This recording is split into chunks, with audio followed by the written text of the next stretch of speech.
Muito boa tarde. É com imenso gosto que participo, enquanto Presidente do Conselho de Enfermagem, nesta sessão de abertura do webinar Intervenção Especializada de Enfermagem de Saúde Mental e Psiquiátrica de Comportamentos Aditivos e Dependências. Apresento-vos os meus cumprimentos pessoais e do Sr. Vice-Presidente, o enfermeiro Luís Barreira, que, por motivos de agenda profissional, não vai poder estar presente nesta sessão, conforme estava previsto, e podemos então que nos apresentasse os seus cumprimentos e os votos do excelente webinar.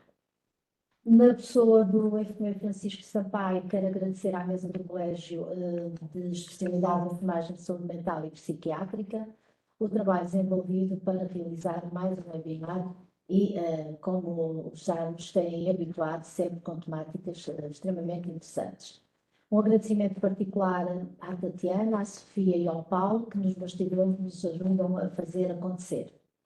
Agradeço igualmente a todos os colegas que contribuíram para a concretização do webinar, nomeadamente aos nossos soldadores, que depois o enfermeiro Francisco irá apresentar, e que, ao participarem, se disponibilizaram a partilhar connosco os seus conhecimentos, a sua experiência. E o agradecimento é extensível aos colegas que estão a participar, que estão a assistir a este webinar e que, ao fazê-lo, demonstram que continuam a investir no seu desenvolvimento pessoal e profissional e que colocam a enfermagem como uma das vossas prioridades. Centrando na temática, ela é, na verdade, uma temática de enorme relevância.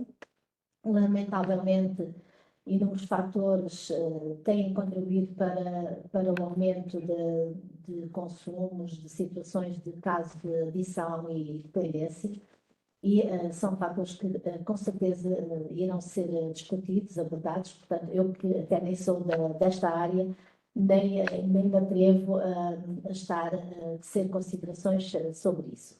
Agora, todos nós sabemos que continua a haver uma hipocrisia, diria mesmo atroz, nesta área, e é efetivamente tempo da sociedade mudar.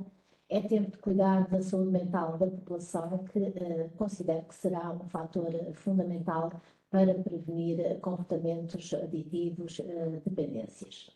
Neste sentido, os enfermeiros, e em particular os enfermeiros especialistas em enfermagem de saúde mental e psiquiátrica, assumem um papel muito importante na medida que podem contribuir de uma forma inequívoca para a prevenção e tratamento de pessoas com dependências, contribuindo assim para a obtenção de ganhos em saúde.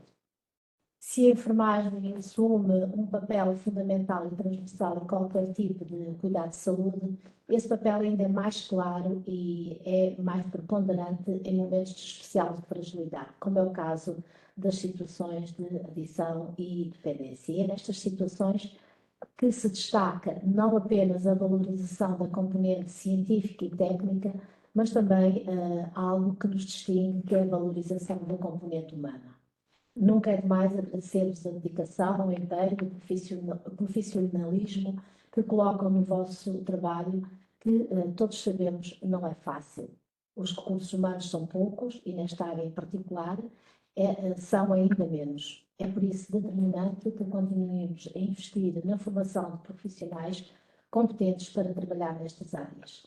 É de extrema importância que temos enfermeiros especialistas em enfermagem de saúde mental e psiquiátrica, expertos para os comportamentos aditivos e dependências e exercer funções de modo a contribuir para a sua prevenção, para contribuir para o acompanhamento das pessoas que se encontram nesta situação. Muito obrigada por não deixarem ninguém sozinho e podem sempre contar connosco, podem sempre contar com a vossa ordem. Desejo-vos um excelente webinar. Muito bem, obrigado, enfermeira Ana. Começar por cumprimentar todos os colegas que estão a partilhar este painel comigo. Cumprimentar também todos os enfermeiros que estão a participar neste webinar e que tomaram a iniciativa de se inscrever neste evento. Começar por fazer também alguns agradecimentos que são da praxe, mas são importantes. Naturalmente aos nossos oradores, portanto à enfermeira Liliana Ferreira, ao enfermeiro José Rodrigues e ao enfermeiro Pedro Alves, por se terem disponibilizado para participar neste webinar, para partilhar as suas práticas nesta área dos comportamentos aditivos e dependências. Agradecer ao Conselho Diretivo da Ordem dos Enfermeiros pela possibilidade que nos deram de organizar mais este webinar e pela colaboração nesse sentido. E na pessoa da Sra. Enfermeira Ana Fonseca, agradecer também ao Conselho de Enfermagem, que sempre muito amavelmente vai estando presente e marcando presença nestas sessões de abertura dos nossos webinars.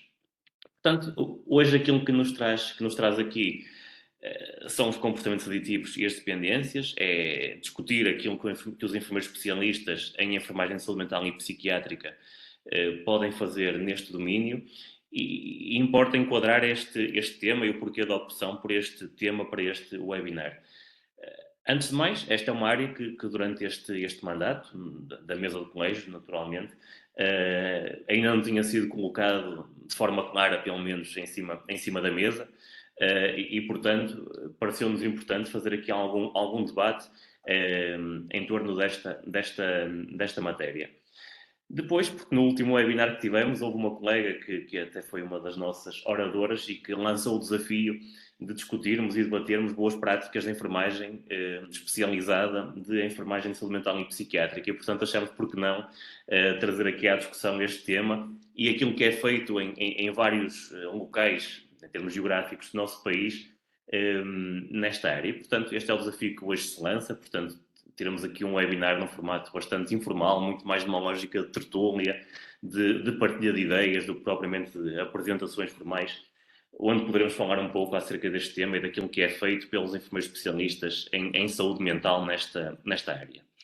Portanto, dizer a todos os presentes, antes de mais, nós temos aqui o chat, o bate-papo, e que podem usá-lo ao longo das intervenções de cada um dos oradores. Portanto, sintam-se à vontade para ir fazendo comentários, colocando questões, que eu depois tentarei no final agrupar e colocar essas mesmas questões aos nossos oradores.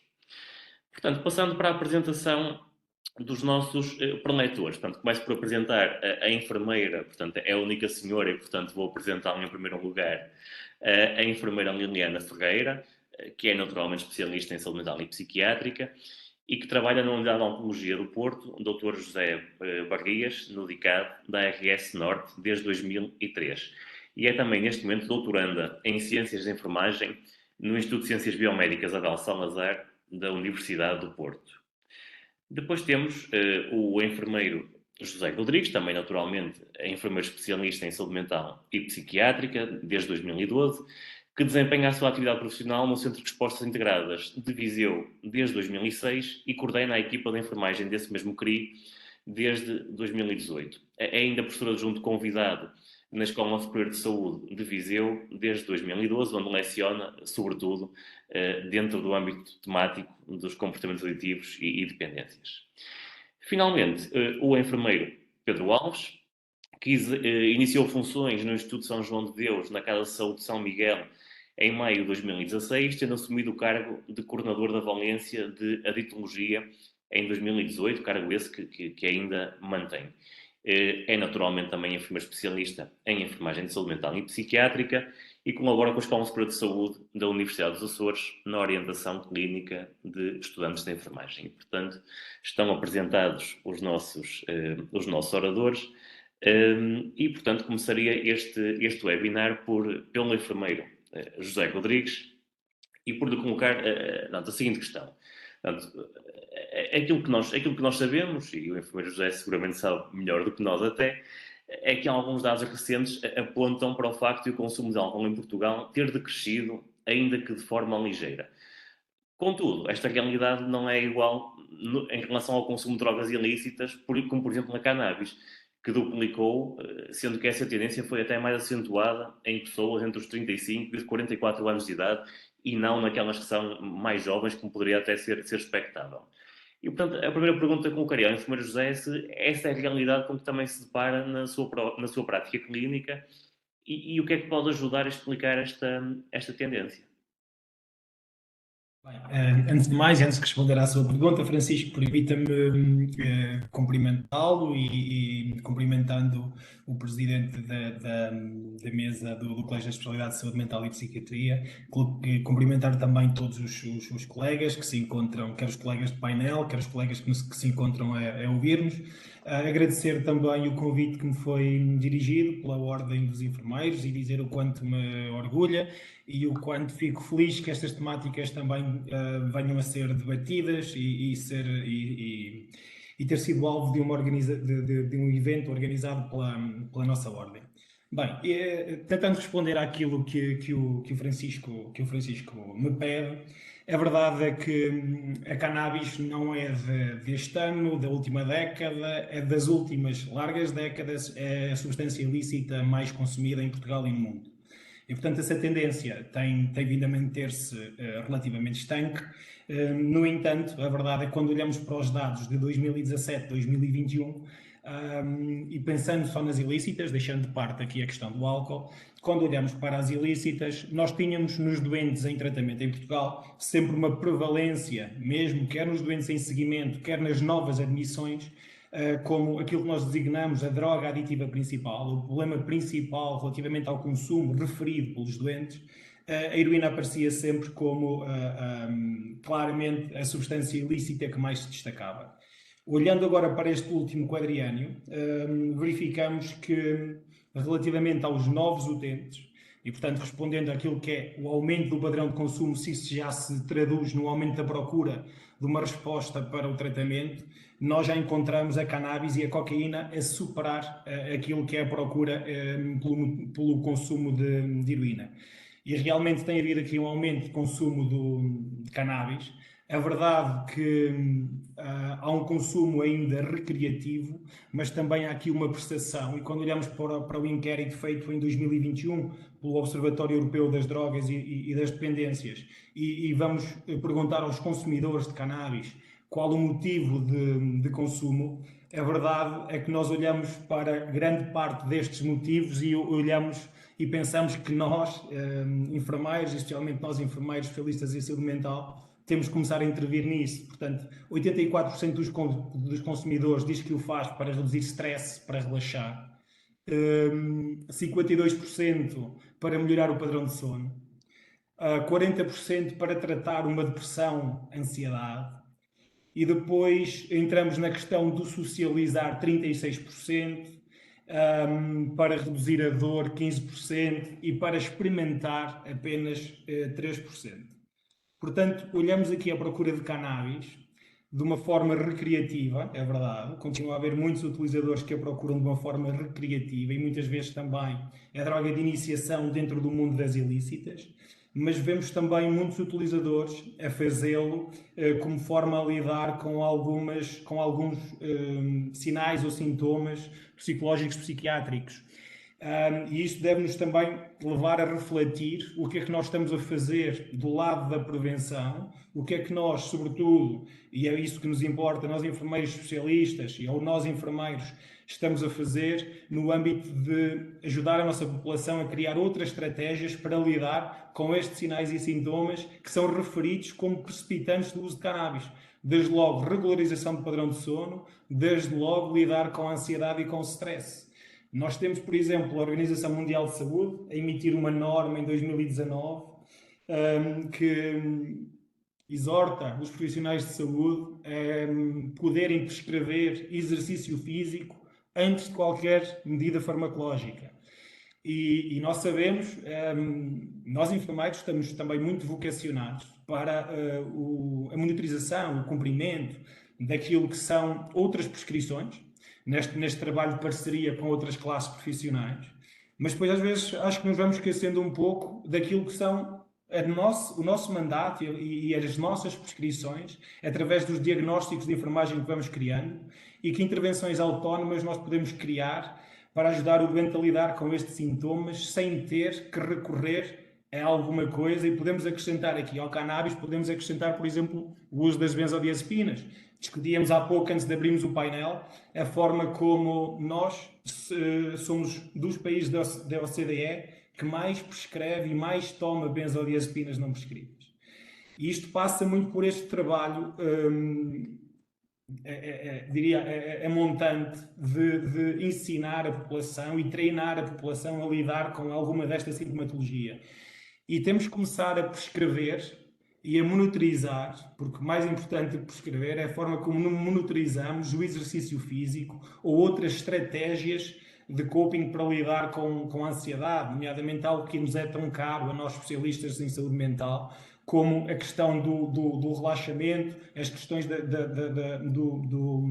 do mindfulness, e eu acho que nós temos que virar um bocadinho esta nossa perspectiva também do cuidar para essa área. Ou então vamos receber que aquilo que nos acontece, obviamente que um consumidor de cannabis, a primeira coisa que faz não é procurar um serviço de tratamento de adições, porque não reconhece sequer o consumo de cannabis como sendo algo problemático. E dentro da esfera europeia, nós somos dos países que menos valoriza como problemático o consumo de cannabis. Ou melhor, mais desvaloriza a sua utilização, mais normaliza a sua utilização. Isto até pensando, acho que ainda há uma grande confusão na sociedade portuguesa relativamente àquilo que é, confunde-se o que é o uso terapêutico de cannabis e as possibilidades terapêuticas da cannabis, com depois a sua inocuidade, que são coisas totalmente dispares. O uso terapêutico está muito circunscrito a determinadas condições médicas, e nós vamos colocando tudo no mesmo bolo, e depois também algumas iniciativas que tiveram na berra para legislar, no fundo, de legalizar o uso recreativo de cannabis, que não tem nada a ver com o uso terapêutico de cannabis, veio dar à cannabis também este espectro de inocuidade, de substância ou de droga leve, que para nós, do ponto de vista do tratamento, não existem substâncias ou drogas, se quiserem, leves ou pesadas. O que nos importa é a interação que o indivíduo tem com elas, muito mais qual o nome da substância. Importa-nos a quantidade, a via, a substância, mas sobretudo as consequências que tem para a vida do indivíduo e para as suas dinâmicas familiares, sociais e laborais. E, portanto, eu acho que parece-me que este crescente consumo de cannabis vai sendo validado também pela opinião pública e por nós enquanto sociedade, quando falamos do uso terapêutico, quando falamos de substância leve, quando a comparamos ao consumo de tabaco, e sendo coisas totalmente diferentes, e quando nós olhamos para os estudos e para a correlação que existe entre o uso de cannabis e depois as doenças do foro psiquiátrico, percebemos que de inócua tem pouco ou muito pouco. Eu também não quero alongar muito, Francisco.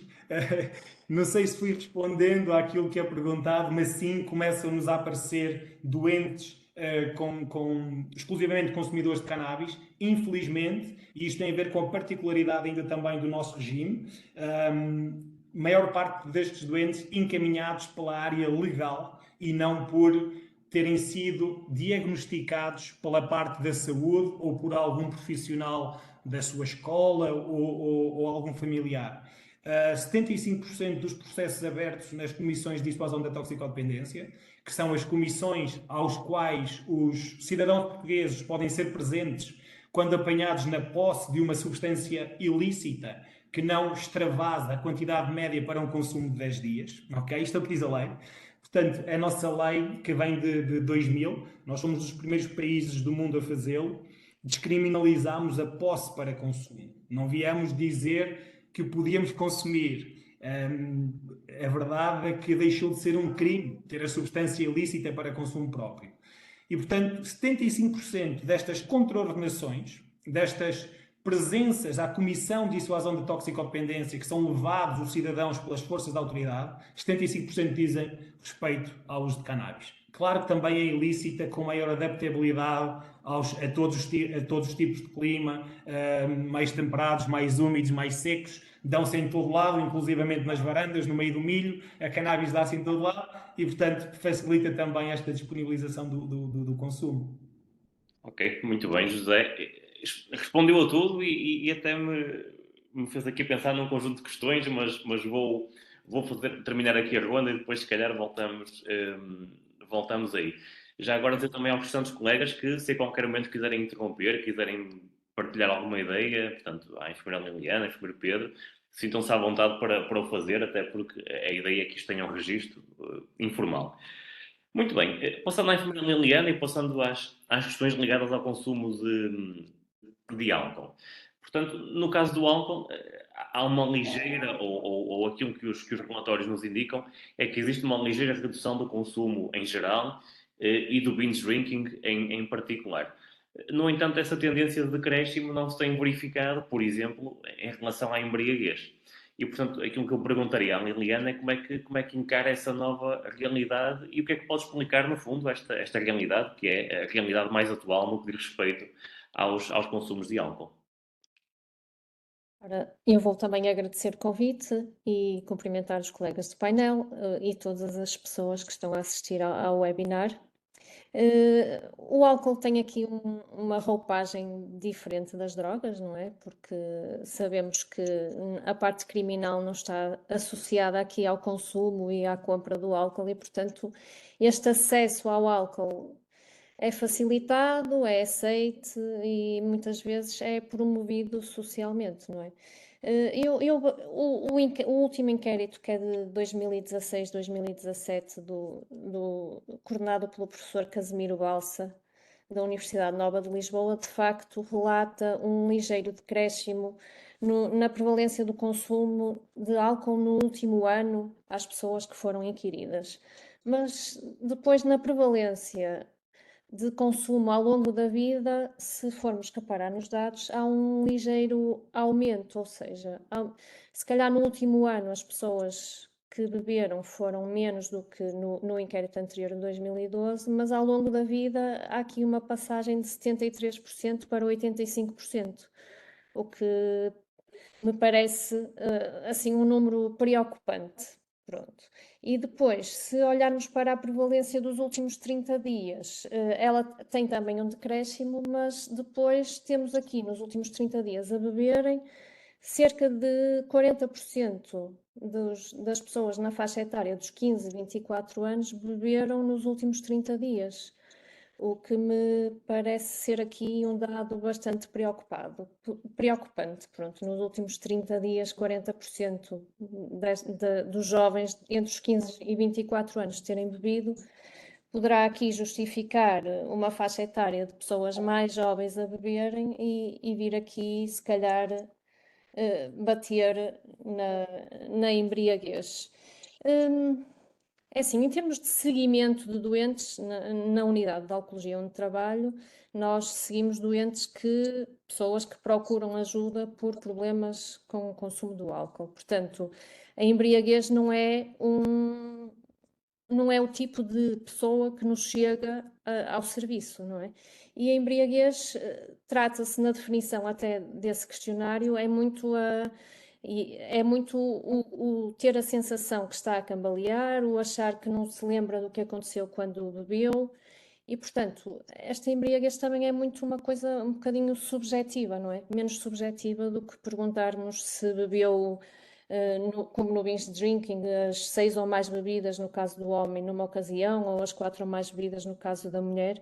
Pronto, e a embriaguez normalmente tem menos consequências em termos de saúde para a pessoa, não é? Do que um binge drinking que se vai instalando e que pode dar origem depois a uma dependência ou a problemas de saúde, ou um consumo mais crónico de álcool ao longo da vida.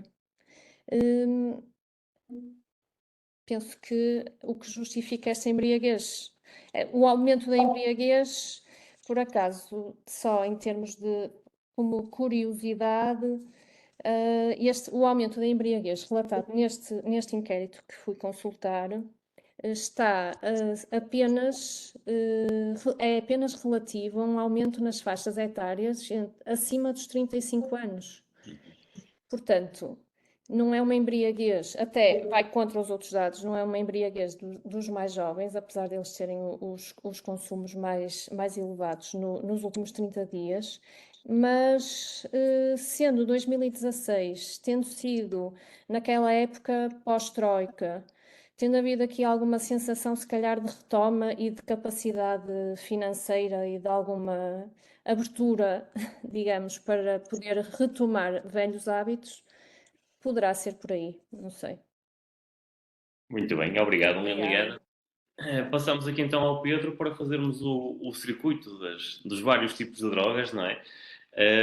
Para dizer ao Pedro que atualmente fala-se muito das dependências sem substância e os dados relativos, por exemplo, ao uso da internet e das redes sociais, entenda-se virtuais, em Portugal, sobretudo entre os adolescentes e os jovens adultos, são francamente negativos. Portanto, são até, no caso concreto do uso da internet, são até um pouco alarmantes.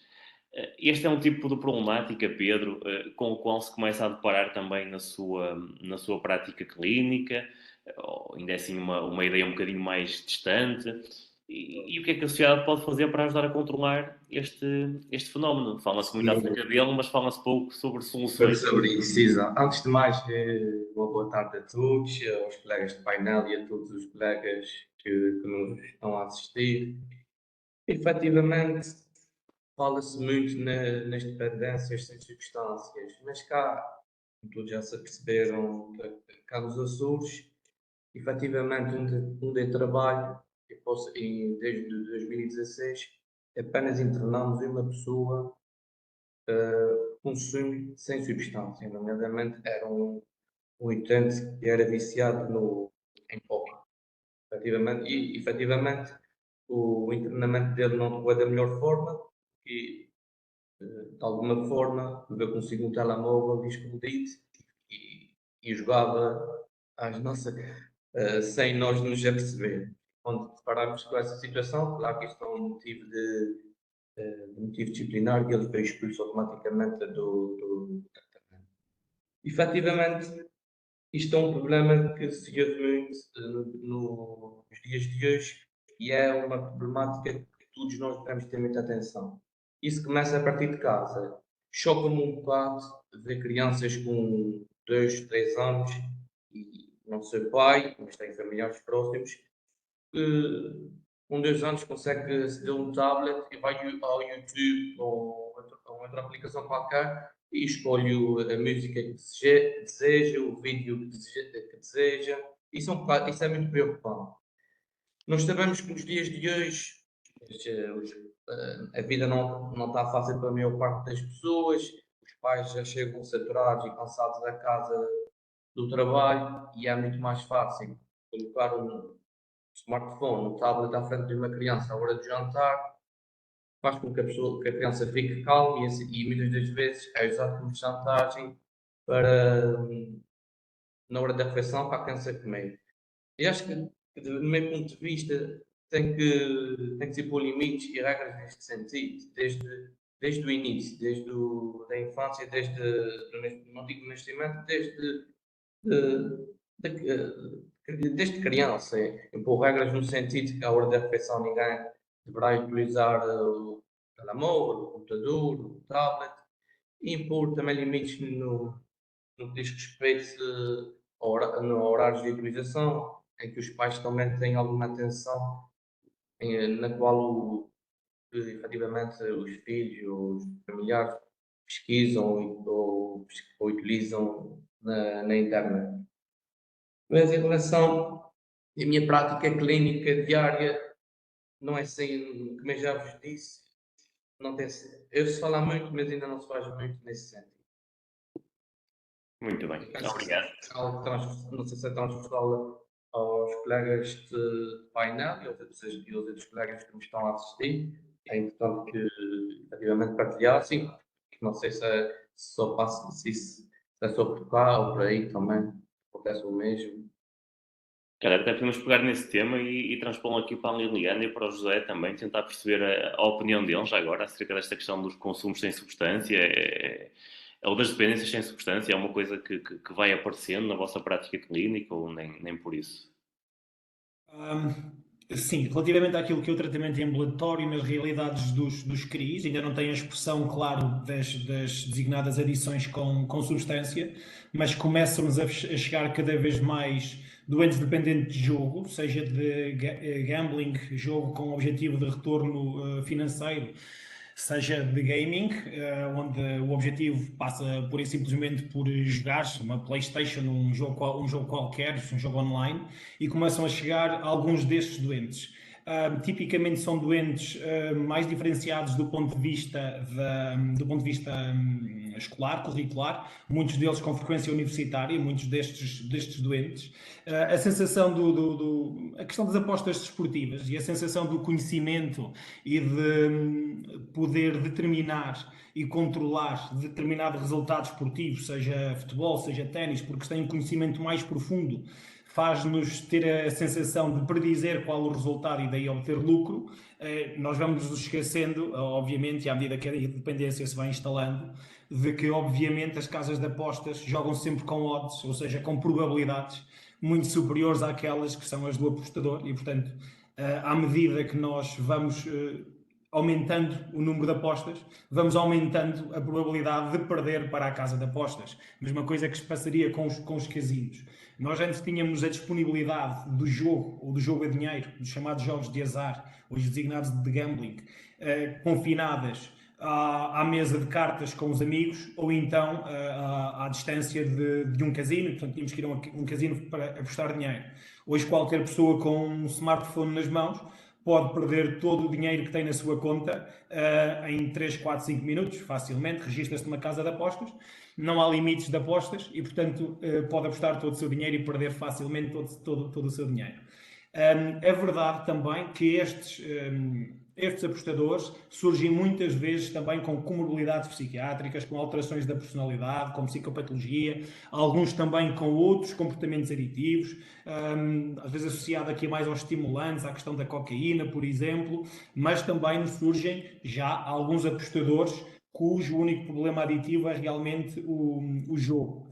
Nós em Viseu, e também era a ideia do território nacional, até termos a extinção do dito Instituto da Droga e da Toxicodependência, que é extinto em 2012, e depois que a CRI é integrado na sua Administração Regional de Saúde, o que foi espartilhando aqui um bocadinho a resposta e perdendo aqui alguma unicidade da resposta a nível nacional. Prevê-se que para o próximo ano possamos voltar a uma estrutura vertical. Aguardaremos. Mas dizia que esta questão no querido Viseu nós temos dividido aquilo que são as equipas de tratamento e as equipas de prevenção. Portanto, a equipa de tratamento são encaminhados sobretudo pessoas já com um diagnóstico de dependências, passando os testes de screening, seja um audit, seja um assist, seja a SOGS, que é uma escala norte-americana adaptada para nós, para a população portuguesa, onde nós percebemos o nível de dependência relativamente ao jogo. E, portanto, na equipa de tratamento chegam-nos sobretudo já pessoas com diagnóstico de dependência, mas depois temos na equipa de prevenção muitos jovens, adolescentes, encaminhados, quer por contacto com jogo, quer com contacto com ilícitas, mas falando aqui das dependências sem substância, quer depois nos usos problemáticos de ecrã, quer no tempo de ecrã, que nós temos que começar a monitorizar de forma muito mais efetiva, até porque os estudos mais recentes vão mostrando um atraso e um desenvolvimento nos processos de aprendizagem. Quanto mais precocemente expomos as crianças ao tempo de ecrã, não é? E estamos preocupados hoje com os coeficientes de inteligência das novas gerações que estão a ficar diminuídos relativamente aos progenitores. É a primeira vez que isso acontece na história da humanidade e há investigadores que vão relacionando isso com a falta do papel, da caneta, com a falta de criar memórias que não estejam num armazenamento externo e nós precisamos de memórias para criar novas conexões e os smartphones vêm substituir-nos as memórias. Portanto, temos que começar também a repensar, eu diria, aquilo que é também a forma como educamos. Quando pedimos aos miúdos para fazerem provas de aferição no 4º e no 5º ano, com um tablet e com um computador, e depois estamos preocupados, por outro lado, com o tempo que eles passam no tablet e no computador. E esta questão da pandemia também veio vulgarizar e normalizar o uso das novas tecnologias, que não têm o mesmo efeito nos processos de ensino-aprendizagem que tem o contacto presencial e que tem também até a desenvoltura dos movimentos de motricidade fina que podem ser comprometidos pelo facto de escrevermos menos e usarmos menos as mãos e os dedos. E, portanto, sim, começamos a ter miúdos com 13, 14, 15 anos que chegam à equipa de prevenção com problemas de tempo de ecrã, mas sobretudo com a exposição ao ecrã e às redes sociais. Desde logo o envio de conteúdo de nudez para alguns colegas ou para grupos de amigos do WhatsApp. E há um princípio que nós defendemos, que é uma vez na internet, para sempre na internet. E o quanto isso pode ser prejudicial para um adolescente, para uma adolescente de 12, 13 anos, ver exposta à sua intimidade e nunca mais se conseguir livrar dessa exposição e isso perseguir durante largos anos a sua vida. E, portanto, temos que começar a ter uma preocupação muito mais aprofundada relativamente a estas questões, mas sim, começam a chegar crianças e jovens para a equipa de prevenção e não, estou em crer que será as dependências do futuro, as dependências do ecrã e depois também as dependências relativamente ao jogo. Ao jogo patológico, porque jogar nós sempre jogamos enquanto sociedade, não há sociedade sem jogo. O jogo é importante, é lúdico, é recreativo. Falamos de jogo patológico, não é óbvio.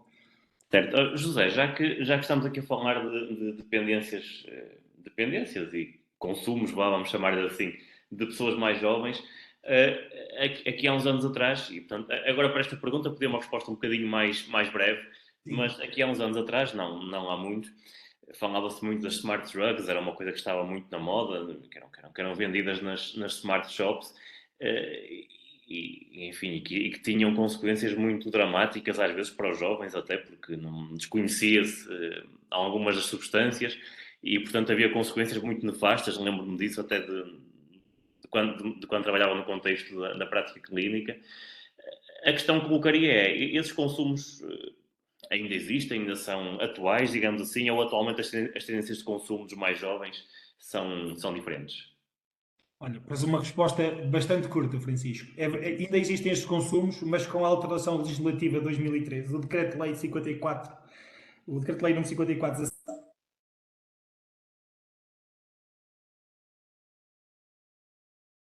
das novas substâncias psicoativas, através das smart shops, veio dizer, basicamente, o que acontecia até aqui era as substâncias eram permitidas até se provar a perigosidade da substância e depois se legislar para incluí-la na lista de substâncias proibidas.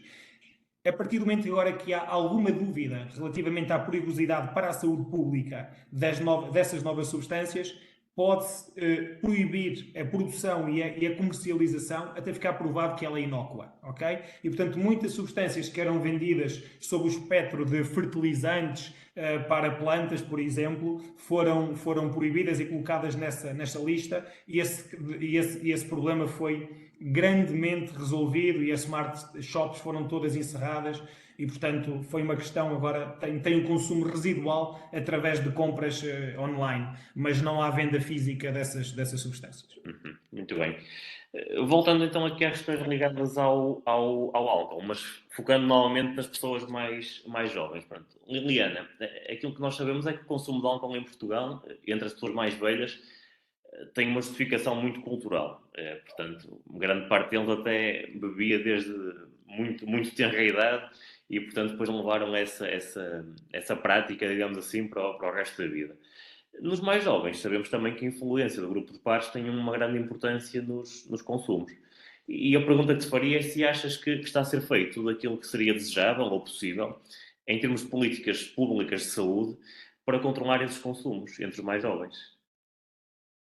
A minha resposta vai ser que acho que não está a ser feito tudo o que é possível. Se calhar o colega José, que trabalha na prevenção, pode ter uma ideia diferente da minha, mas com a lei de 2013 da proibição de venda de bebidas a menores de 18 anos, não é? Eu acho que houve ali, entre 2013 e 2016, uma ideia dos próprios miúdos, dos menores, de que não tinham acesso à bebida, não é? Não conseguiam comprar. E acho que houve aqui um relaxamento na regulação ou no controlo desta venda. E julgo que a não venda deixou de ser uma realidade na maioria dos sítios, pronto. E também, pronto, sei lá, por exemplo, eu trabalho, a minha unidade é de Porto, mas é localizada em Matosinhos. No Senhor de Matosinhos, que acabou há 2 semanas atrás, os miúdos ninguém lhes pedia o cartão de cidadão para lhes vender bebidas alcoólicas, não é? Os miúdos saem da escola, vão a uma festa popular e não há nenhum controlo, portanto, das bebidas. E julgo que isso é um problema e que, de facto, deveria haver aí mais controlo. E depois julgo que os programas de prevenção não são tão abundantes e tão eficazes como deveriam. Julgo que devíamos nos focar muito na idade escolar, não é? Nos locais de início e de rituais de consumo, como são as escolas secundárias e as universidades. Existe um programa de prevenção que é o Eu e os Outros, que é um programa que tem umas narrativas que é feito tipo jogo, pode ser feito, por exemplo, em ambiente de sala de aula, não é? Tem umas narrativas, umas histórias em que os miúdos vão escolhendo opções de decisões e a história vai tomando um rumo conforme as suas decisões na história e que está muito direcionada, existe uma história específica para o consumo de álcool, por exemplo, e julgo que se fosse uma coisa mais difundida em termos gerais, porque eu julgo que é mais usada em situações de escolas de locais de maior risco, pronto, não é possível ser, neste momento, a todos os miúdos, mas acho que se apostássemos nessa prevenção, acho que seria uma mais-valia. E depois são os ambientes escolares, não é? Os ambientes universitários, pronto, sabemos que há os rituais associados à Universidade do Consumo, sabemos como é a queima das fitas do Porto, sabemos como acabam muitos miúdos à noite e julgo que era muito importante focarmos-nos muito nessas faixas etárias. Pronto. Além dos jovens, depois, se calhar, em termos gerais de consumo, não há grandes campanhas do álcool com a condução ou da violência doméstica, que também sabemos que está muito associada ao consumo de álcool, não é? E não há grandes campanhas, e eu acho que se investe muito pouco na prevenção. E depois os custos inerentes a resolver as consequências dos consumos são muito superiores ao que poderíamos investir em prevenção e os ganhos em saúde que poderíamos obter com isso. Muito bem, obrigado, Liliana. Posso só acrescentar, Francisco, Diz, desculpa. diz. Estavam a Claro. falar há bocadinho do jogo, da internet, não é? Uhum. Portanto, nós não recebemos doentes, mas eu sei, por exemplo, que na Suécia que eles já estão, não sei se é um projeto experimental, mas que estão a retomar os livros em papel e a escrita tradicional nos processos de aprendizagem, que é interessante. E julgo que nós, nas dependências de jogo, nós enfermeiros especialistas, poderíamos ser uma enorme mais-valia a trabalhar com estas dependências para a mudança. Ok, obrigado. Ia dizer que aqui no bate-papo, no chat, estava aqui uma colega nossa, a Catarina Carvalho, a pedir para falarem um pouco acerca da vossa prática clínica. Pronto, dizer à Catarina que na última ronda, que é a próxima, vamos focar-nos concretamente aí nas questões ligadas à prática clínica e o que é que cada um dos colegas faz nos seus contextos de trabalho. Passaria aqui ao Pedro, que como já perceberam, portanto, é do arquipélago dos Açores portanto, o arquipélago esse que tem características muito próprias no que diz respeito ao consumo de substâncias psicoativas. Hoje em dia, se há tema que está na ordem do dia, é o do exemplo do município da Ribeira Grande, nomeadamente em Rabo de Peixe, em que o consumo de cocaína tem vindo a ser amplamente retratado, até mesmo nas plataformas de streaming. Portanto, a pergunta que eu colocaria ao Pedro é quais é que são as particularidades que os autores têm no que diz respeito ao consumo de substâncias psicoativas e o que é que está a ser feito, nomeadamente pelo governo regional, para tentar limitar esse consumo. É o seguinte, efetivamente, Rabo de Peixe está inserido no Conselho da Ribeira Grande, não há vila que pertence à cidade da Ribeira Grande. Neste momento, a questão como eu já falei anteriormente, Rabo de Peixe é uma zona pescatória, é uma zona, mas os Açores em geral, e temos que ser realistas, é a região do país onde há o maior consumo de substâncias psicoativas, tendo em conta o número da população e é onde se começa mais cedo, onde os jovens iniciam consumos de substâncias psicoativas mais precocemente. O facto deve-se muito porque existe e muito alguma falta de literacia em saúde, há muita influência no grupo de pares, há um meio muito pequeno, praticamente toda a gente se conhece uns aos outros, existe muito convívios, faz parte da cultura cada região.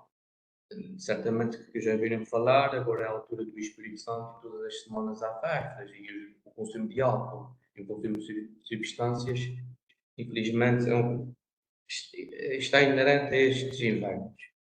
O governo, as medidas específicas que o governo tem adotado, infelizmente, não vos consigo dizer nada nesse sentido, porque é um assobiar para o lado. Saúde mental, todos nós sabemos, é um parente pobre da saúde e as dependências ainda é mais. São pessoas que muitas das vezes são discriminadas, e muitas das vezes mesmo. Aqui na região e no contexto onde eu estou inserido, onde trabalho, eu trabalho numa clínica de desabituação, nós fazemos o nosso trabalho. Efetivamente, as pessoas têm alta e as pessoas voltam para onde? Voltam para o mesmo meio, voltam a contactar com as mesmas pessoas e nós sabemos que há um elevado risco de recidivas e é o que efetivamente acontece. A falta de trabalho, porque as pessoas têm regiões pobres e a pobreza, a falta de trabalho, a falta de dinheiro, leva muitas vezes as pessoas ao refúgio mais fácil, que é efetivamente, muitos deles dizem que é o consumo das substâncias. E se eles já conhecem, ou seja, se já apresentaram consumos anteriormente, mais fácil será caso aconteça algum problema na vida deles. Não são muito resilientes e, claro, fogem porque é mais fácil e muitas das vezes é onde voltam a consumir.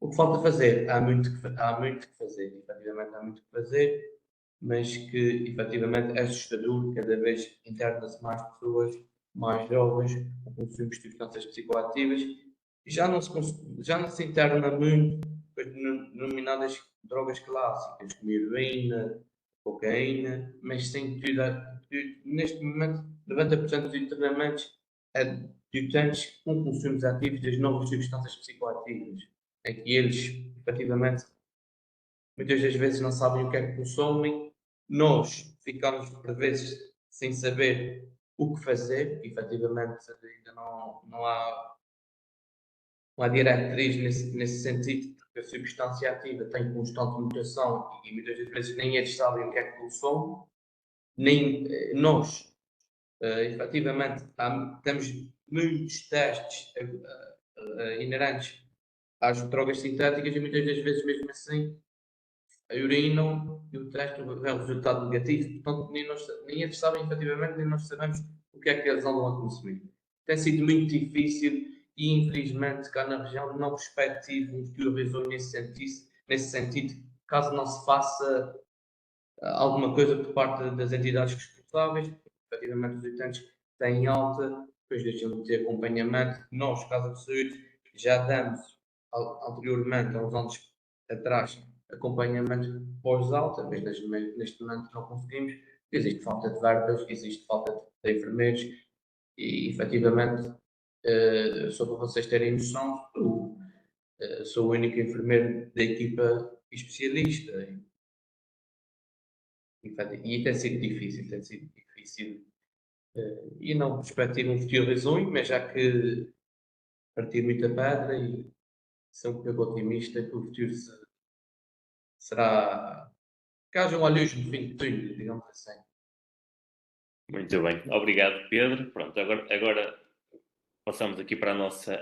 Já agora dizer que a seguir temos aqui uma última ronda de questões. Eu depois posso fazer mais perguntas se não houver questões no bate-papo.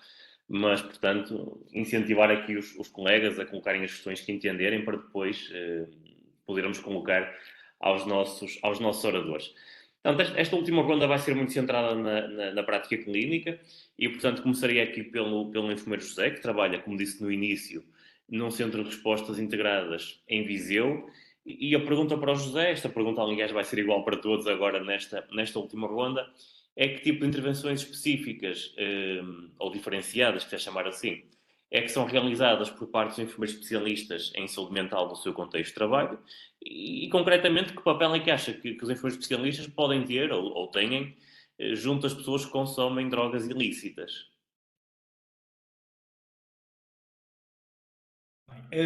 Francisco, deixa-me só fazer aqui uma contextualização daquilo que é o trabalho de enfermagem dentro da área das dependências, das toxicodependências, designadas à altura, quando se começa a dar resposta a estas problemáticas na década de 90, e os enfermeiros acabam por vir para esta área muito a reboque daquilo também era a perspectiva do trabalho de enfermagem na altura, porque havia fármacos para administrar, nomeadamente chamados programas de substituição com agonista, os programas de manutenção com metadona, que ainda até a data de hoje subsistem, ok? E, portanto, eu sei que nós em Viseu, até me custa falar disso, que eu tenho medo que me venham roubar enfermeiros. Temos uma estrutura privilegiada, porque temos, para aquilo que é a nossa dimensão, 4 enfermeiros especialistas em saúde mental e psiquiatria. E, portanto, podemos, para além daquilo que é intervenção, que foi sendo tipificada ao longo dos anos e, se calhar, muito difundida ao longo, no todo nacional e que acaba por ser muito rotineira, que é a administração e a supervisão da gestão deste fármaco, do cloridrato de metadona, a verdade é que nós temos quer competências, quer elementos suficientes para depois integrarmos outras esferas de intervenção, nomeadamente a esfera preventiva e depois também intervenções especializadas dentro dos doentes que têm patologia dual ou comorbilidades psiquiátricas associadas ao seu comportamento aditivo.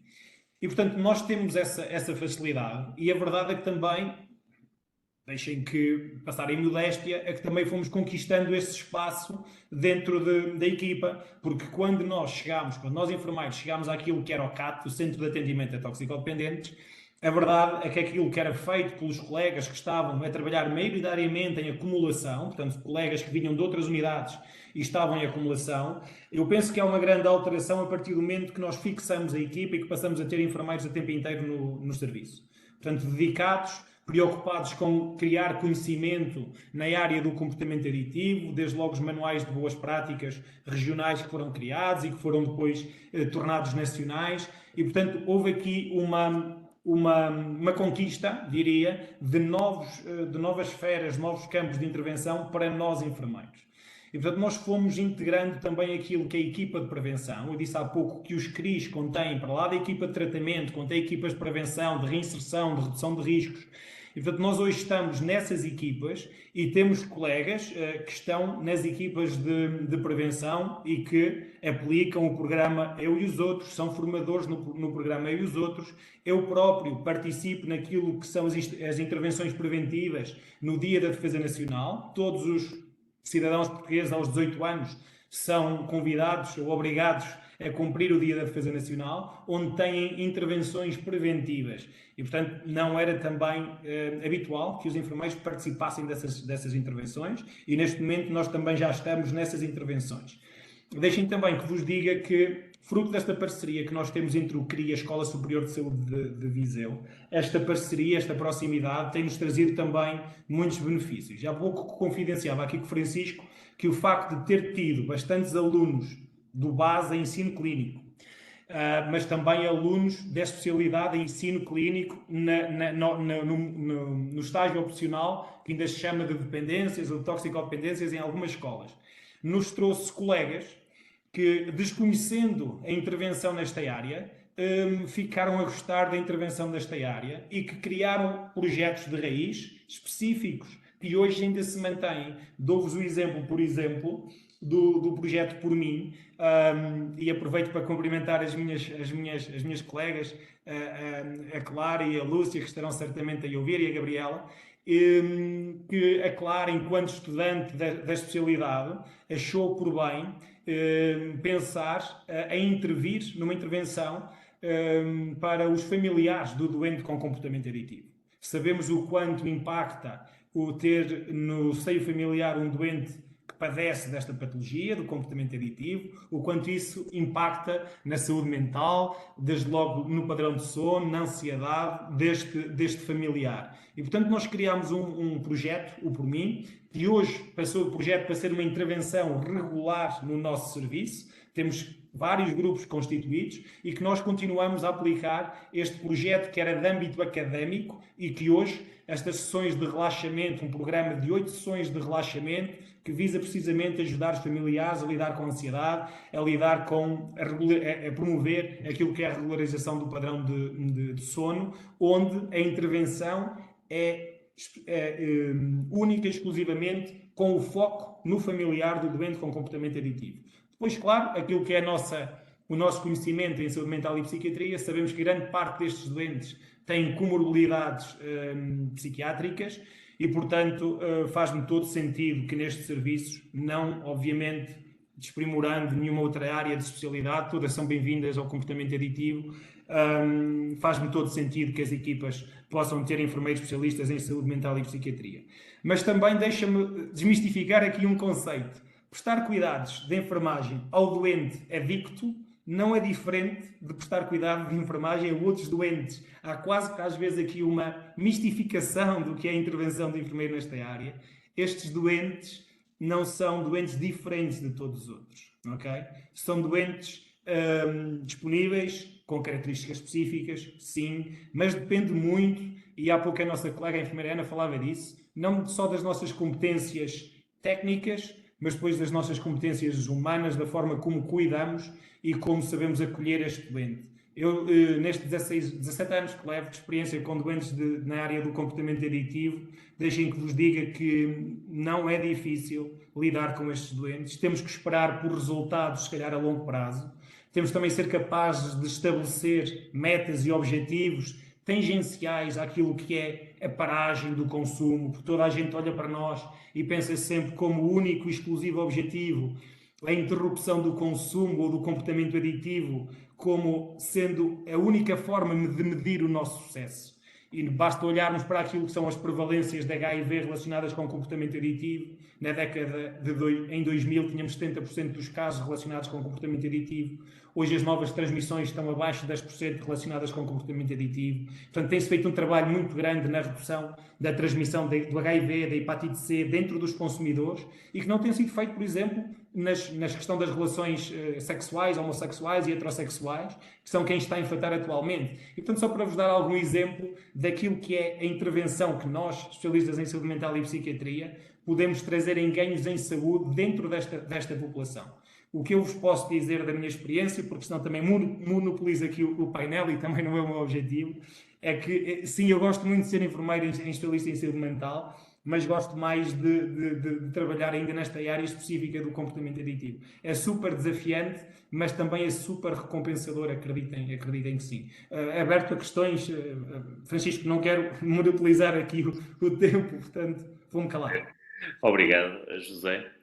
Há aqui algumas questões no bate-papo, dizer aqui às colegas que nomeadamente aqui à Nicole, que já colocou até a questão mais do que uma vez, que depois no final vou pegar nela e vou colocar aos colegas, está bem? Portanto, não está esquecida. Passando outra vez à Liliana, portanto, mais ligada ao contexto da oncologia e à unidade de oncologia no Porto. Pronto, a Liliana, no seu percurso de doutoramento, tem-se dedicado nomeadamente à entrevista motivacional, portanto, a uma técnica, a uma intervenção específica, digamos assim.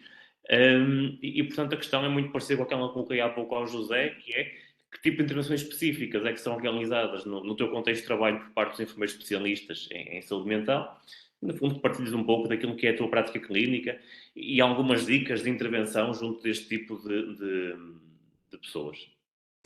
Ok, então, se calhar vou começar por esclarecer também o que é o Serviço onde trabalho, que é a Unidade de Oncologia do Porto. Temos só atendimento de ambulatório portanto, somos uma equipa de 4 enfermeiros especialistas em saúde mental e psiquiátrica. Seguimos os doentes em consulta externa especializada e temos também a valência de um internamento parcial de segunda a sexta-feira. Com o doente eu eu trabalho neste serviço por amor. Pronto. E há bocado também, antes de iniciarmos a sessão, falávamos sobre isto, que eu acho que nisto das dependências, se nós tivermos disponibilidade quando chegamos a um serviço destes, conseguimos, ou se ama ou se odeia. E eu acho que quem fica ama este mundo das dependências, porque estes doentes têm muito potencial para um enfermeiro especialista, sobretudo de saúde mental e psiquiátrica, poder trabalhar, porque estão vulneráveis, precisam de ajuda e precisam de alguém que consiga pôr-se nos sapatos deles. E esta capacidade eu acho que é muito característica, esta competência é muito característica da nossa especialidade. E conseguirmos estar a falar com um doente dependente que é de álcool, neste caso, pronto, mas que é marginalizado, ou que já perdeu a família, ou que é um sem-abrigo, ou que perdeu o emprego e que tem montes de pressões externas, conseguirmos estar a falar com ele e conseguirmos tentar perceber o lado dele da história e conseguirmos que, e a entrevista motivacional trabalha muito isto, conseguirmos que ele próprio encontre os motivos para mudar e que ele próprio nos dê e verbalize as forças que tem para conseguir mudar comportamentos, acho que é uma coisa de muito valor e que um dependente deixar de consumir é um ato de coragem. Eu olho muito para os nossos doentes assim, como uns corajosos que conseguiram, porque deixar de consumir álcool a decisão só por si já é desconfortável para o próprio, não é? E ter esta consciência e conseguir estar lá nestes momentos de desconforto e no momento em que eles assumem fragilidade connosco, acho que é muito prazeroso para quem está nesse trabalho. Não nos podemos esquecer que nós somos enfermeiros especialistas, mas também somos enfermeiros, portanto. E a dependência do álcool tem muita patologia orgânica também. E, portanto, nós estamos aqui num serviço em que em que temos que estar com um olhar crítico para a parte mais orgânica, para a parte mais da descompensação hepática, não é? A parte mais física, e temos que conseguir dar resposta a isso, e depois temos esta parte da relação que é privilegiada e que conseguimos então, numa fase inicial, então através da entrevista motivacional, muito utilizada na consulta externa, conseguir que o doente decida fazer uma mudança de comportamento e ajudá-lo nesse sentido. E depois, se consegue deixar de beber, o que trabalhamos com os doentes, em termos específicos da nossa especialidade, é a prevenção da recaída, com reestruturação cognitiva, tentando mudar aqui algumas crenças disfuncionais que a pessoa tem, por exemplo, que é a única forma de se desinibir socialmente, que é beber, que o álcool ajuda se está triste porque fica contente, e tentar aqui quebrar estas ideias, estas crenças, não é? E depois o treino de competências, que passa sobretudo por que o doente consiga ter a capacidade de dizer não. Pronto, a nossa intervenção em termos de consulta externa é muito esta. Temos depois então na parte do internamento parcial, o doente, além de medicação endovenosa, intramuscular, tem ali um acompanhamento, dura 2 semanas, tem um acompanhamento mais presente do enfermeiro, não é?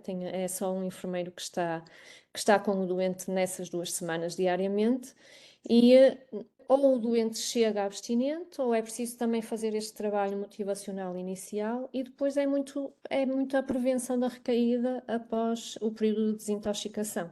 Porque depois temos que ter a consciência que parar, às vezes, é o processo mais fácil, não é? A desintoxicação, a desabituação, mudar um hábito, para nós que seja dormir até às 10 e passar a acordar às 7, já é de si uma coisa chata. Portanto, mudar o hábito de uma vida de 40 anos é muito complicado. Ter também, pronto, o que é que fazemos mais em termos, participamos nas formações em serviço, pronto, e particularmente em entrevista motivacional, e depois existe uma forma eu já percebi aqui pelo bate-papo que há colegas que são dos centros de saúde, dos cuidados de saúde primários, E existe um programa que é fácil e que não tem que ser feito por enfermeiros especialistas, mas que pode ajudar a olhar para aqui para a questão do álcool, que é o programa das intervenções breves, e que pode ajudar aqui a olhar para a questão do álcool e a familiarizar-nos com estas questões de uma forma que eu acho que pode ser uma mais-valia para quem é o enfermeiro de família dos doentes e que pode ajudar a perceber quando é que o doente tem que ser encaminhado para um serviço da especialidade ou não. E pronto, o serviço recebe doentes que não é preciso ir encaminhado pelo médico de família, pode ir lá diretamente, ou ligar ou enviar um e-mail, e portanto o acesso ao serviço está facilitado, não é? Pronto, acho que em termos de especialidade passa muito por aí. Acho que estamos agora a começar, ou estamos há cerca de um ano, a investir mais em investigação. Pronto, sentimos que precisávamos aqui de um push-up e pronto, e temos particularmente falado com o Francisco e participado em algumas coisas e acho que estamos aqui a tentar agora atualizarmos nesta parte mais do modelo da intervenção psicoterapêutica descrito pelo Francisco e o caminho para nós passa por aí, pela investigação e pela prática baseada na evidência. Ok, obrigado, Liliana. Antes de passar ao Pedro, responder aqui a um pedido no bate-papo da Ana Lúcia Santos. Dizer à Ana Lúcia que o webinar, se todos os preletores acederem, como é evidente, não é? Ficará depois disponível na página de YouTube da Ordem dos Enfermeiros, está bem? Portanto, se todos aceitarem a cedência dos seus direitos de imagem e pronto, tudo aquilo que o RGPD implica, o webinar depois ficará lá disponível e podem consultar sempre que entenderem. Dizer também que a mesa de colégio de especialidade tem feito alguns workshops tem dinamizado alguns workshops sobre a entrevista motivacional, que é uma estratégia de intervenção muito usada, nomeadamente junto de pessoas que têm problemáticas aditivas, e penso que este ano ainda vamos ter mais 2 edições. Eu sei que as inscrições voam, não é? Muito rapidamente. Quanto a isso não posso fazer muito, mas temos mais edições previstas e, portanto, sob o ponto de vista da formação sobre a intervenção, acho que pode ser aí também uma oportunidade.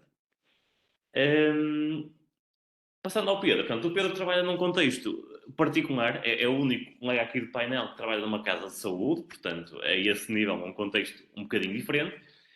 E a pergunta para o Pedro é exatamente a mesma que coloquei à Liliana e ao José, que é, portanto, em termos de intervenção especializada de enfermagem de saúde mental.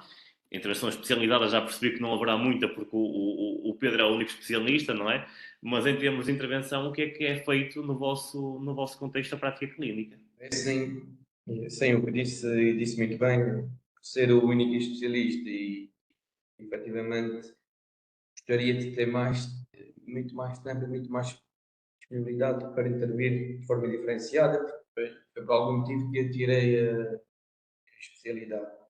No entanto, tem sido difícil, mas quanto à disponibilidade e o que tento fazer foi o mesmo que a colega Liliana falou, passa muito pela reestruturação cognitiva, com os programas de prevenção de caída, sendo que muitas das vezes os doentes que são admitidos para desabituação de substâncias psicoativas são doentes voláteis, ou seja, não conseguimos manter um grupo homogéneo durante muito tempo, ou por vezes abandonam, ou por vezes são expulsos, e torna-se complicado. E quando os alcoólicos é mais fácil, em que a duração do internamento é cerca de 60 dias, então, geralmente consegue-se fazer um trabalho mais consistente nesse sentido, mas passa muito por isto.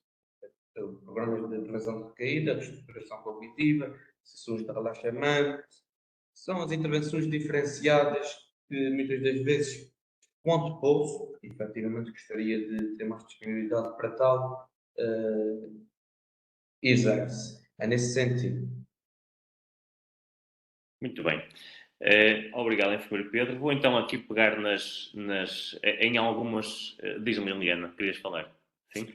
Eu ia já dizer que o Pedro fazem internamento de 60 dias de doentes alcoólicos? É? 56 dias. Fazem já aqui uma 60? 56 dias, mais concretamente.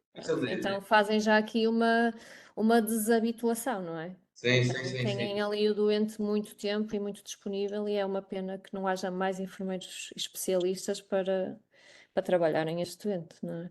Sim, sim. Aqui as desintoxicações Quantos são de quantos 2 dias? semanas. A desintoxicação são 2 semanas e depois tem tratamentos em comunidades terapêuticas mais longos, de 6, 9 e 12 meses, não é? Por acaso tenho aqui uns dados só a Mas título algumas comunidades terapêuticas nem têm enfermeiro, portanto. de curiosidade, que eu não sei se seria, acho que seria, só a título de curiosidade, que em relação aos alcoólicos, a taxa de abstinência no último ano, em 6 meses, eram de 56% dos utentes que cumpriram o tratamento e estão abstinentes 6 meses, um ano, 56%. Enquanto que, claro que aliás, 56% de 6 meses, um ano passou a 33%. Muito bem, A gente obrigado. sabe que os ganhos em saúde nas dependências é o que eu costumo dizer aqui aos colegas e a toda a gente, é que se em 10 se conseguirmos que um fique abstinente, é um ganho satisfatório nesse momento das dependências, é verdade. Não podemos idealizar muitos perfeitos, podemos ter grandes aspirações neste sentido e objetivos muito utópicos.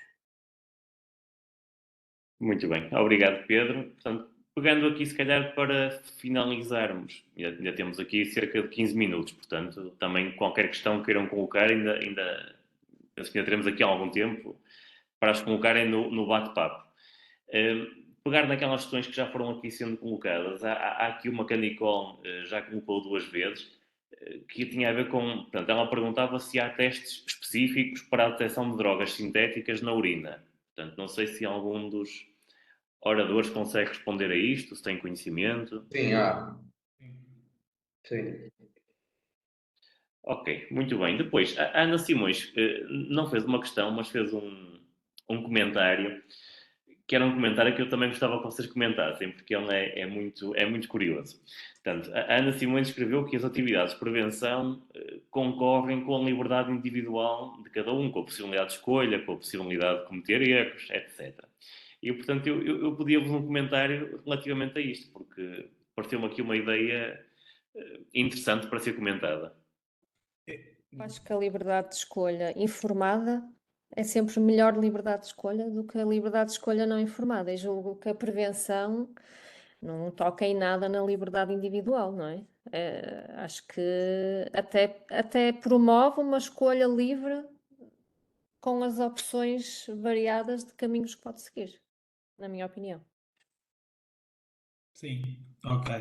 Tiram as palavras, colega. Ia dizer isso mesmo. No fundo, a prevenção visa capacitar as pessoas para que possam ser bons decisores ou para decidirem com a informação toda disponível. Isso é que assim é dar-lhes a verdadeira oportunidade de escolha, é terem toda a informação das consequências dos diferentes comportamentos e depois aí sim poderem decidir por aquilo que querem. Porque no comportamento aditivo nós também temos de trabalhar muito com aquilo que são os desejos, as vontades e os objetivos, eu diria na saúde, mas ainda não estamos, se calhar, nesse nível, com os objetivos do doente e, portanto, nós também ajudar a lidar, fazer com que o doente lide com o impacto das suas decisões, sejam elas a abstinência, sejam elas uma redução de consumo, sejam elas uma alteração de consumo de injetado para fumado.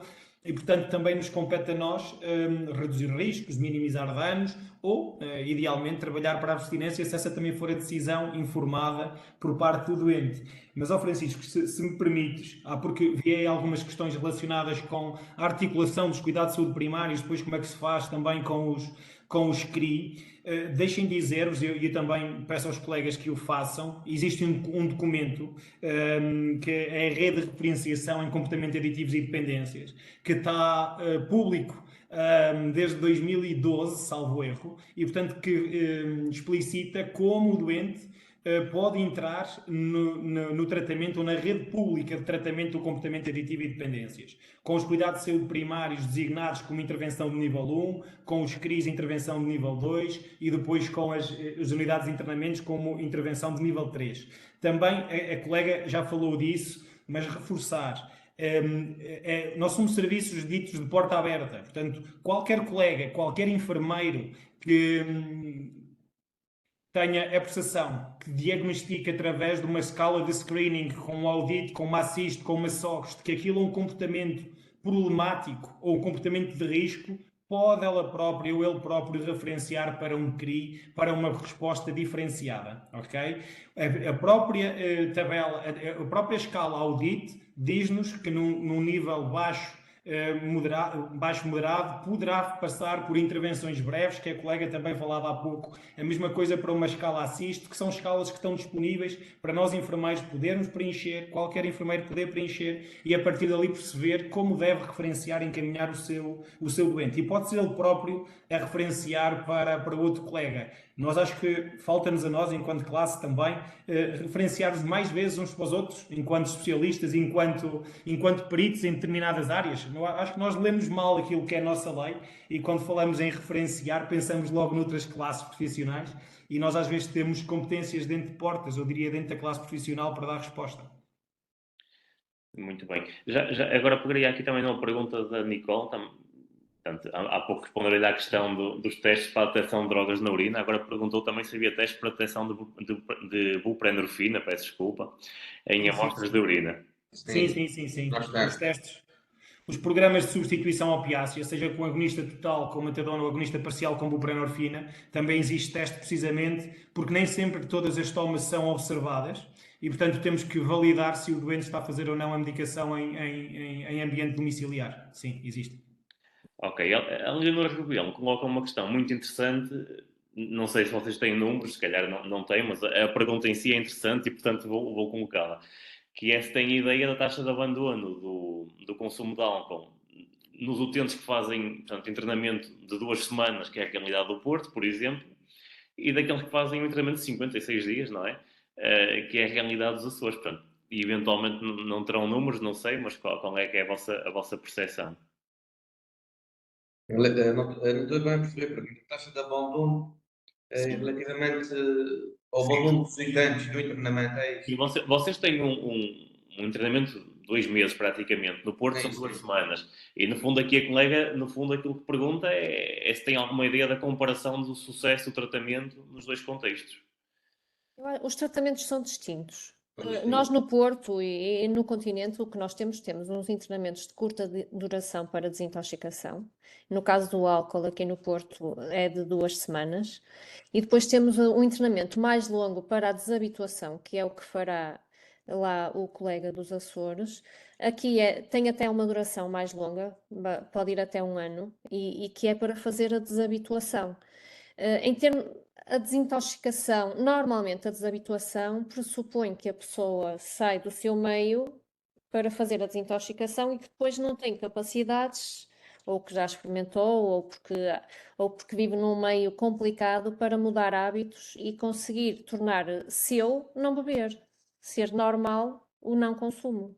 E, portanto, quando se considera, e o próprio doente acha isso, não é? Nós baseamos muito no que o doente acha e no que o doente quer. E, portanto, quando o doente acha que 15 dias não é suficiente e que o meio onde vive não lhe vai permitir ter uma abstinência sustentada, o que o doente vai é para essas tais comunidades terapêuticas fazer a desabituação. Provavelmente terá uma taxa de abstinência superior o colega dos internamentos dos Açores mais longos do que estes de 15 dias, porque estamos a comparar coisas diferentes. Eu não sei números, mas se calhar os nossos internamentos das comunidades terapêuticas, como são mais longos, terão possivelmente taxas de abstinência superiores a um de 56 dias nos Açores. É a minha leitura. Muito bem. Houve aqui uma colega que perguntou acerca da reestruturação cognitiva, já não sei quem foi, peço desculpa, mas que perguntou acerca da reestruturação cognitiva. Portanto, se é uma intervenção que vocês utilizam nos vossos contextos da prática clínica, ou pelo menos se vos faz sentido que ela seja utilizada. nós fazemos na alcoologia. Nós utilizamos-la como uma intervenção psicoterapêutica num programa não muito estruturado de prevenção de recaída. Pronto, há bocadinho eu falei muito nas crenças que os doentes nos trazem e que depois é preciso desconstruir para que não tenham recaídas ou para evitar que aconteça a recaída. Exato, nos mitos do álcool, sim. Tentamos desmistificar. Muitos deles têm. É nesse sentido. José, vocês utilizam em Viseu, no vosso contexto? Sim, também, quer obviamente nos falsos conceitos relacionados com as diferentes substâncias, depois também, obviamente nós procuramos não dar altas clínicas no serviço, os doentes podem ter altas de programas farmacológicos, mas não têm altas do serviço, são doentes crónicos e, portanto, sim, depois muito trabalhado na questão das prevenções de recaída, sim. Uhum. Ok. Há aqui uma questão da Silvi que tem a ver com os indicadores. Que indicadores é que vocês conseguem extrair dos vossos registros nos contextos da prática clínica? E se conseguem extrair algum indicador, no fundo, que possa ser relevante para este contexto? Bem, estamos a falar de indicadores de ganhos em saúde, provavelmente. O sistema de registro, não sei se o colega nos Açores usa o mesmo, mas o sistema de registro que é o SIM, Sistema de Informação Multidisciplinar, é específico para a área dos comportamentos aditivos e dependências. É um sistema de registro que não comunica com os restantes e tem muitas especificidades e não tem 10 anos, tem 10, 11 anos o sistema, tem vindo a sofrer melhorias, mas não espelha todo o trabalho que é produzido, especialmente por nós enfermeiros, junto destes profissionais. Portanto, é difícil retirar muitos indicadores, mas falando daquilo que já disse há pouco, nós não olhamos só para indicadores como períodos de abstinência ou abstinência, olhamos para ganhos marginais relativamente, falei há pouco disso, a transmissibilidade de HIV, de hepatite C, o seguimento de outras patologias psiquiátricas, o cumprimento da terapêutica, trabalhamos em equipas multidisciplinares com colegas também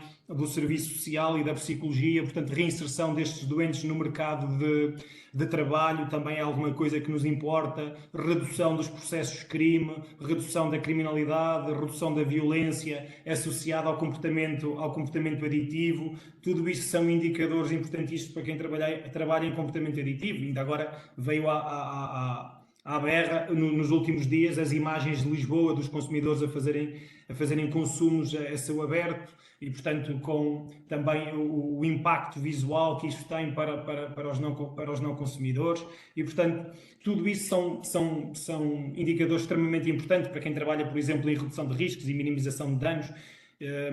Portanto, há aqui muita coisa que concorre para aquilo que é o sucesso. Nem sempre o nosso sistema informático traduz todas estas intervenções. Muito bem. Eu acredito que a Liliana vai querer responder, porque eu sei que este tema dos registros lhe é bastante, e dos indicadores lhe é bastante caro. A Liliana, só te ia dizer que ao dar essa resposta, para pegares também já aqui na questão da Nicole Cravo, em que ela pergunta se o programa do álcool, do que tu falaste, também pode ser aplicado pela equipa de enfermagem nos estabelecimentos prisionais e como é que pode aceder a esse programa. O tema é-me caro, mas a minha resposta não é muito distinta da que o colega José deu, porque o nosso sistema, de facto, é um bocadinho desfasado da realidade dos sistemas de registro de enfermagem. O que, na DICAD aqui no Norte, estamos a fazer é a pensar, modificar isto e incorporar a ontologia da enfermagem no nosso sistema de informação e para isso os enfermeiros, e vão agora na segunda ronda, estão a receber formação na ESEP sobre a ontologia e, portanto, queremos avançar também nesse caminho dos indicadores, porque acho que não dá para fugir a eles e acho que é isso que nos pode dar alguma diferenciação e valorizar o nosso trabalho. De outra forma, não conseguimos. As intervenções breves é um programa que pode ser feito por enfermeiros generalistas e, portanto, e não é só para enfermeiros, pronto, não passa, o colega também falou, passa por um rastreio através de uma escala que é o audit, que é de autopreenchimento e é muito fácil de fazer. E depois passa por um aconselhamento, é uma intervenção breve de 5, 10 minutos, portanto não é uma coisa que tome muito tempo, e é um aconselhamento adequado ao consumo da pessoa, ao nível, à zona de consumo de álcool em que a pessoa se encontra. Muitas vezes, muitas vezes funciona quase como uma prevenção de consumo nocivo, não é? Se nós conseguirmos fazer aqui uma intervenção breve de um miúdo que normalmente apanha umas bebedeiras, se calhar conseguimos evitar algumas coisas. Se os apanharmos nos cuidados de saúde primários, normalmente são os cuidados de saúde que têm acesso a esta faixa etária, não é?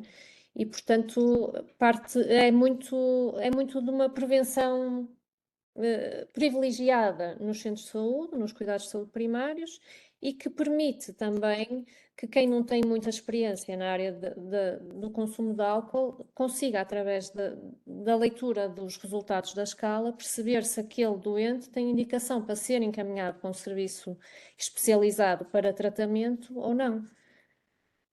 O documento, eu posso procurá-lo e posso colocá-lo aqui no chat. Ok. Já agora está aqui a Ana Lúcia Santos a perguntar como é que se chama a escala. Audit. Ok.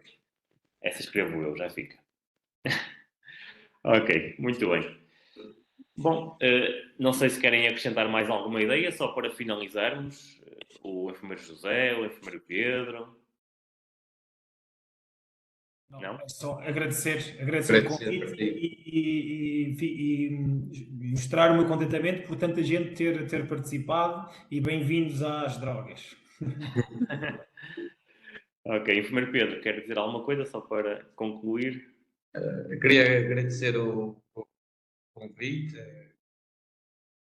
para partilhar a minha experiência aqui no contexto insular, um contexto diferente do vosso, e ainda bem que existem essas partilhas, porque efetivamente vivemos todos no mesmo país, mas cada zona tem as suas especificidades.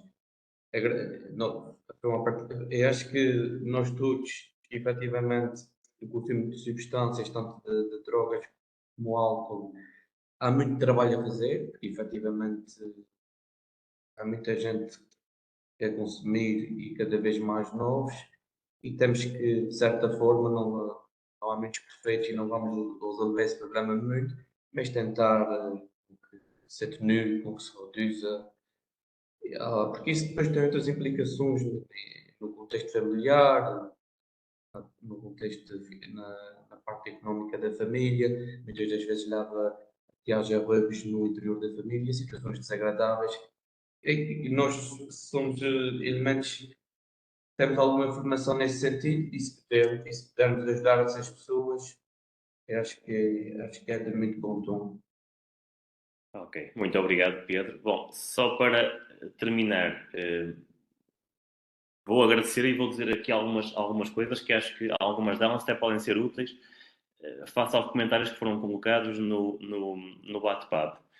Portanto, antes de mais agradecer naturalmente ao enfermeiro José, ao enfermeiro Pedro, à enfermeira Liliana, dizer que as vossas partilhas foram muitíssimo interessantes. Eu não sou desta área, digamos assim, específica, e portanto também aprendi hoje convosco e a ouvir-vos, e portanto agradecer pelas vossas partilhas.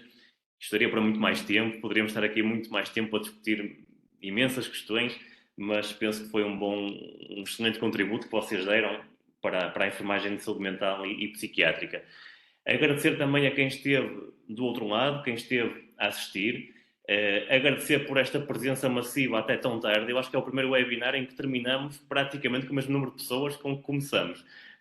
O que é de facto muito, muito interessante e diz bem daquilo que foi o interesse deste webinar. Portanto, passaram por aqui mais de 500 colegas nossos, num tema que às vezes achamos que é demasiado específico, não é? Mas afinal não é assim tão específico quanto isso, há muitas pessoas interessadas.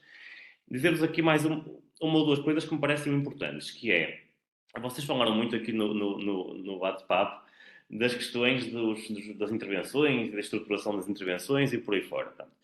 Dizer-vos que é o mesmo colégio da especialidade, portanto, iniciou a criação de um guia orientador de boas práticas da intervenção psicoterapêutica da enfermagem, que eu espero, portanto, não consigo assegurar, mas eu espero que saia ainda este ano e até dentro de 2 meses, espero eu, portanto, e que nesse guia de boas práticas de intervenção psicoterapêutica de enfermagem está, por exemplo, a entrevista motivacional e a técnica de modificação do comportamento enquanto intervenções e com um procedimento para a sua execução. Portanto, esse é um documento que é aberto, não tem lá as intervenções todas, portanto, seguramente será criticado por essa razão, mas que a ideia é que seja revisto a cada 4 anos e que se possam ir acrescentando intervenções a esse guia. Portanto, em certa medida, dá resposta a algumas questões que vocês referiram. Dizer-vos também que temos procurado, nós fizemos um questionário de caracterização dos membros para tentar perceber as necessidades formativas dos enfermeiros especialistas e que temos feito alguns workshops no sentido de dar resposta a essas necessidades. Nomeadamente o workshop Entrevista Motivacional já aconteceu por 2 vezes e este ano vai ter mais 2 edições.